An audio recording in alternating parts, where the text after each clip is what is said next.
दोस्तों Airtel payment bank की तरफ से बहुत बड़ी अपडेट निकल कर आ रही है। अगर आप एयरटेल पेमेंट बैंक का अकाउंट रखते हैं या एयरटेल पेमेंट बैंक के अंदर नया अकाउंट खुलवाने की सोच रहे हैं तो थोड़ा ठहर जाइए। जी हाँ, पहले ये वीडियो देख लीजिए, ना बाद में आप कहेंगे यार ये मैंने क्या कर लिया और मुझे ये दिक्कतें क्यों आ रही हैं। जी हाँ, एयरटेल पेमेंट बैंक के अंदर फिलहाल अप्रैल और मई के अंदर बहुत ज्यादा दिक्कतें आ रही हैं। यानी कि जैसा कि मैं खुद एक एयरटेल पेमेंट बैंक एजेंट हूँ, अपने एरिया में एयरटेल के सेविंग अकाउंट मैंने कई सारे खोले हैं और मैं खोलता ही रहता हूँ, लेकिन मई और अप्रैल के अंदर एयरटेल पेमेंट बैंक अकाउंट खोलने के बाद बहुत सारे लोगों को एक दिक्कत फेस करने को मिल रही है। मैं नहीं चाहता कि वो भी दिक्कत आपको भी फेस करनी पड़े। सभी को मालूम ही होगा कि एयरटेल पेमेंट बैंक के अकाउंट बहुत तेजी से खुलवाए जा रहे हैं, क्योंकि पेटीएम पेमेंट बैंक की केवाईसी बैन है, वहां पर कोई भी सेविंग अकाउंट नहीं हो रहा है। इसलिए एयरटेल पेमेंट बैंक का चलन इस वक्त बहुत तेजी से अपनी चरम सीमा पर है और एयरटेल पेमेंट बैंक के सेविंग अकाउंट बहुत ज्यादा तेजी से खुल रहे हैं और यही दिक्कत की वजह भी बन रहा है। जी हाँ, एयरटेल पेमेंट बैंक के अंदर हाल ही में नए रूल के अकॉर्डिंग यूपीआई ट्रांजैक्शन को बंद किया जा रहा है। जैसा कि हम जब भी एयरटेल पेमेंट बैंक अकाउंट खुलवाते हैं तो सबसे पहले हमारा काम होता है कि हम किसी भी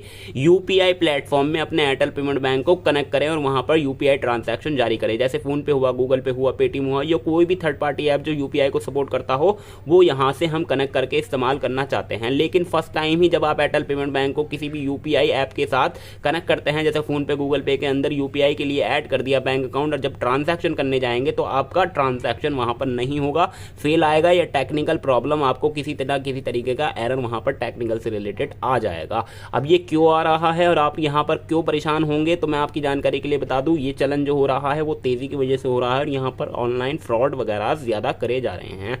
जी हां, फर्स्ट ट्रांजैक्शन पर यूपीआई ब्लॉक कर दिया जा रहा है। पहले तो आपको यहां पर मालूम होगा, एयरटेल पेमेंट बैंक के अंदर एक रूल था कि जब हम पहली बार एयरटेल के पेमेंट बैंक का अकाउंट खुलवाते थे और वहां पर किसी भी थर्ड पार्टी ऐप यानी कि फोन पे, गूगल पे के अंदर कनेक्ट करते थे तो वहां पर सिर्फ एक बार में कोई भी ट्रांजैक्शन होता था। यानी कि यूपीआई ट्रांजैक्शन से अगर आपने किसी को एक बार मनी ट्रांसफर कर दिया तो उसके 48 से 24 घंटे के अंदर आपका यूपीआई किसी भी यानी कि एक तरीके से होल्ड लग जाता था, आप दूसरा यूपीआई ट्रांजैक्शन नहीं कर पाते थे। 48 से 24 घंटे के बाद आपका यूपीआई ट्रांजैक्शन जारी हो जाता था और आप दोबारा से इस्तेमाल कर पाते थे अपना एयरटेल पेमेंट बैंक के सभी ट्रांजैक्शन। लेकिन अब ये तब्दील हो चुका है। अब यानी कि मई और अप्रैल के बीच में बहुत सारे लोगों को ये दिक्कत आ रही है कि वो किसी भी तरीके का यूपीआई ट्रांजैक्शन ही नहीं कर पा रहे हैं।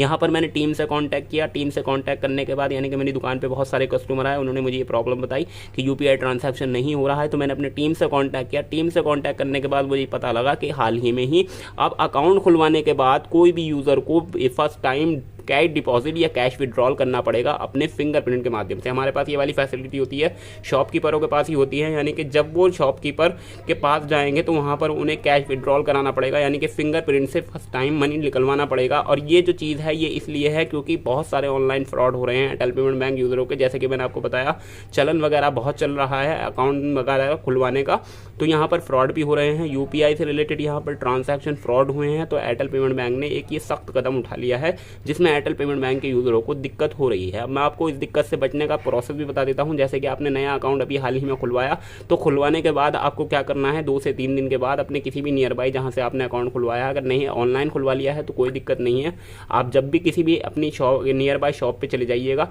और वहां पर शॉप पे जाने के बाद एयरटेल पेमेंट बैंक एजेंट से किसी भी तरीके का कैश डिपॉजिट या कैश विड्रॉल करा लीजिएगा। 2 ऑप्शन होते हैं, यहाँ पर वो कैश विड्रॉल करेगा तो फर्स्ट टाइम मोबाइल नंबर डालेगा, यहाँ पर वो अमाउंट डालेगा और उसके बाद प्रोसीड के ऑप्शन पर जब क्लिक करेगा इस तरीके से फिंगरप्रिंट लगाने का ऑप्शन आएगा। जब वहां पर वो कस्टमर आपका यानी कि आपका दुकानदार आपके फिंगरप्रिंट ले लेगा तो आपके ट्रांजैक्शन 1 से 2 दिन के अंदर यूपीआई के लिए चालू कर दिए जाएंगे। तो इस तरीके से आपको इस प्रॉब्लम का सॉल्यूशन मिल जाएगा। लेकिन यहाँ पर दिक्कत तो हो ही रही है, बहुत सारे लोगों को इसमें प्रॉब्लम आ रही है। तो ये था नया रूल। अगर आप एयरटेल पेमेंट बैंक का अकाउंट खुलवाना चाहते हैं तो ये वाली प्रोसेस जरूर अपनाइएगा। आज की वीडियो मुझे आपको इससे रिलेटेड बताना था। कोई मन में सवाल रह गया हो तो कॉमेंट सेक्शन में पूछ लीजिएगा। बस आज की वीडियो पे इतना ही। वीडियो को लाइक कीजिएगा अगर आपको वीडियो अच्छा लगा।